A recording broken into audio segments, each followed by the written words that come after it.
Man, how long? It's pretty recently that Photoshop 7 came out, it seems like, and yet here it is, another version of Photoshop. It's the 8th version, but they don't call it Photoshop 8. Alex Lindsay is here to help you figure out what the name means and whether it's worth your hard-earned cash. Welcome, Alex. Hey. Good to see you. So it is 8, right? It's 8. But it's called... And it'll actually say 8 when you actually look at the about. It'll say okay. really small, but they call it Photoshop CS. CS, which stands for? Creative Suite. Adobe's really pushing in the same way that Macromedia has the MX family which is of a stuff. suite of programs.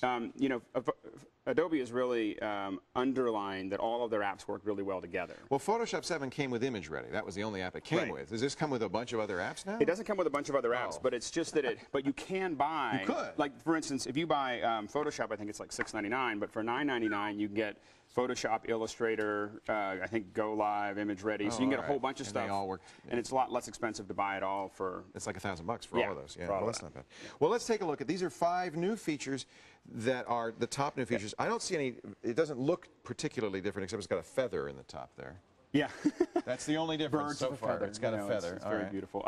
You won't see a lot right here, but this is one. Now, and for people like me, I build pretty complex Photoshop. Yes, we've noticed, yes. Yeah, so I end up dealing with a lot of layers. Right. And if I'm laying out like a website, like this is a website that I'm playing with right now, if you're working on that, you want to be able to put them all into folders and then put those folders inside of other folders, and you've never been able to do that. Like kind of organize your layers. So for instance, I have my pages, and then I have, products. And this is great. And being able to have all of these, organized. Before, this was all one big flat pile of folders, and and that means I can turn on and off, whole sections. Oh, look at that. Or just all of the products, and turn on other areas. And so all of that stuff is really easy for me to move. You do web design in Photoshop? Well, no, I don't do much web work. You do the graphic stuff. I just lay it out. This is what I want it to look like, and then I hand it off to other people. And then somebody puts it in HTML. And they make it all work. I got it. So you're doing basically you're drawing it. Yeah, I just draw the look and feel, and then I hand it off, and then someone else does it. But not just this would be useful for anything where you have a lot of layers and complex layers. Exactly, and if you're doing really large composites, all of this stuff is really powerful. So that's the first, nested layer folders. What else? Okay, now the second one is, and these are, once again, there's a ton of new features, but one of the ones that I thought people would enjoy is there's a new adjustment that you can do, which is called shadows and highlights. Now, once again, you should learn levels and curves. You still have to use that. But if you want to make a quick adjustment to something, see the problem that I have is these guys they're in dark. It's really dark, and because you were backlit. It was backlit. It's a very common problem with photography. I don't want to blow out the sky though. So if I start doing brightness and contrast, I'd immediately blow. Sky gets bright. Yep. Exactly. So what I can do is simply bring this up, and you can see how it's bringing. So it's like Levels. Levels Junior.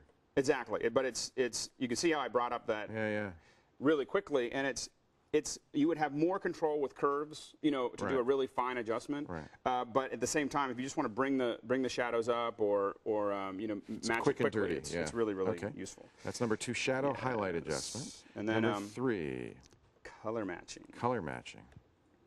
That's something. Now we were talking the other day about matching your printer to your screen. Is it like that, color matching? Mostly, it's really matching 2 images together. Oh. So if I want to, you can see here we have a problem because I'm green so this here is what and I guess yellow everyone here. probably saw me doing this at the end of the last you're time I was drawing dots on me. This is going to be a 3D rendering of my head. And the problem is that my camera, and it turned out really well too. Yeah, did it? Yeah. So we're going to have thousands of people putting you into little pod races. That's great. Yeah. So the what happened was I didn't realize I was going to be in a pod race.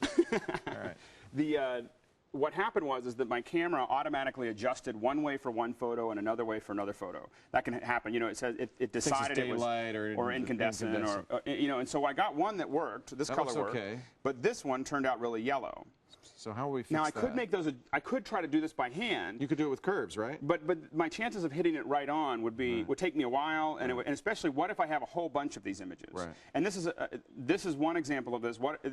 Another way to think of it is, what if I had a bunch of people that I wanted to put into a sunset scene that was really red, and you want it to be and I want them to all have that same color base. Okay. So what I can do is I can go in here. This will make it easier to put other people's heads on other people's bodies. Basically, it's a boom for the National Enquirer. This is made for putting Anne Margaret's body on Oprah's head. Okay. Exactly. Right. So we do match color, and I simply say the source of what you're going to match is Leo base. You want it to look like the good one. Look, it fixed it. And it just... Holy cow. And so now the 2 of them are sitting in the same color space. That's kind of creepy. It did it perfectly. Yeah, it's pretty nifty. Wow.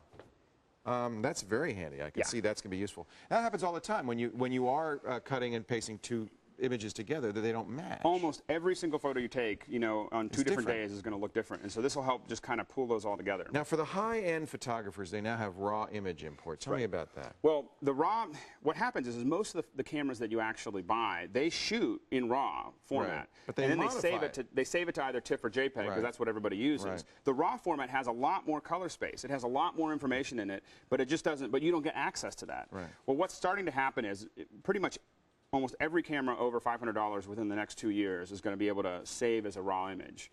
The storage has gotten cheaper, and all the other things. Yeah, because raw images are big. Yeah. And what that'll mean is a lot of the corrections that we haven't been able to fix. People send in all these, please fix my photo. Right.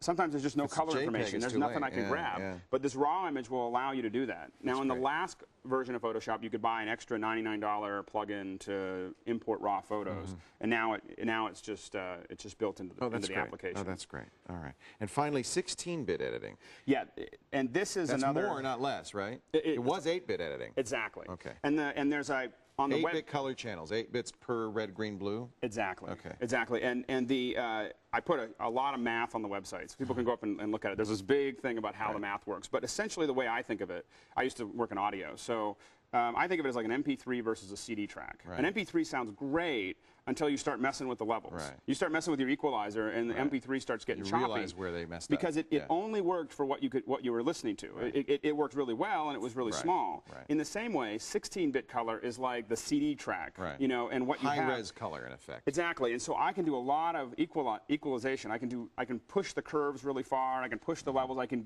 make those corrections that I couldn't make in 8-bit, and the image doesn't fall apart. It doesn't sound like a big change. I mean, these are all nice little things, and obviously people asked for them, but it's not like they have a brand new tool or there's a brand. Last time they had the paint tool, which was a big change. This is nothing like that in the new CS. Yeah, I have to say, for me, the things that as a professional that uses this all the time, the things that I was waiting for, they're there. I mean, the raw and the 16-bit color. They had 16-bit before, but now I can use it almost everywhere I need to in Photoshop. The multiple layers is. I'm more excited about this upgrade than I have been in a long time. All right, good. That's good. There is an upgrade price if you already have Photoshop. Otherwise, $6.99 if you don't have it. It's still an expensive program. Unless you're a student, if you're a student or a teacher, there's some great student discounts. Take advantage of those. On the store shelves now, or? It is not shipping yet. They announced it. They haven't given a solid ship date. Adobe tends not to. I mean, they'll just send out an announcement saying you'll get it when you get it. It's shipping. But it should be soon. And you think it's worth it if you're a pro? If you're a pro, it's everyday Joe. It just depends on how serious you are about it. I mean, if you're looking at the stuff that I'm doing on some of these days, and you go, oh, that's exactly what I want to do, you have to own Photoshop. Right. If you're playing around making some corrections, Elements is going to be just fine. That's the $99 version. Yeah, but if you're really serious about image editing, it is still the de facto.